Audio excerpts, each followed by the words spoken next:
जसं की मी पहिल्या वर्षाला आहे, तर माझ्या डोक्यात एक शर्यत सुरू आहे, की तुमची जी ध्येय आहेत, स्वप्न आहेत, त्यावर केंद्रित राहा.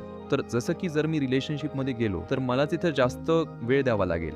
जर तो वेळ मी दुसरीकडे दिला, तर माझं ध्येय लांबणीवर पडेल. तुला रिलेशनशिपमध्ये का जायचंय?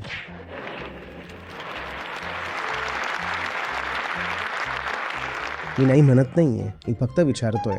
इच्छा होते. तुला ती इच्छा झाली असती का जर कॅम्पसमध्ये 5-7 जोडपी नसती आणि तू त्यांना पाहिलं नसतं तर?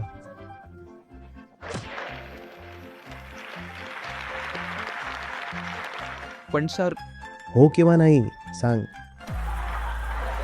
ती इच्छा खरोखर तुझी स्वतःची आहे का? मला नात्यांशी काही घेणं देणं नाही.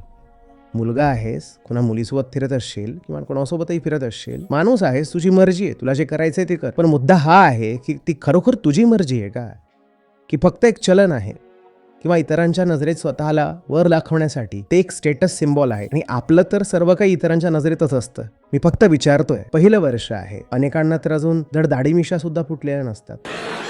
मी फक्त तुझ्याबद्दल बोलत नाहीये.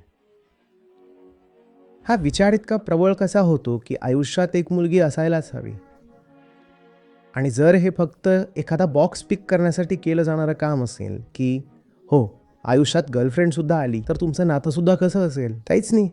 तू फक्त तिचा वापर करतोयस आणि ती सुद्धा कदाचित तुझा वापर करते. तिला सुद्धा हे दाखवायचं आहे की मी सुद्धा काहीतरी आहे. तर हे नातं टॉक्झिक झालं. नात्याशी कोणतीही समस्या नाही आहे, खुशाल ठेवा, पण टॉक्झिसिटी तर समस्या असायला हवी ना, की नाही? तो विषारीपणा मुलामुलांमध्ये, मुली मुलींमध्ये किंवा मुलामुलींमध्ये कोणामध्येही असू शकतो.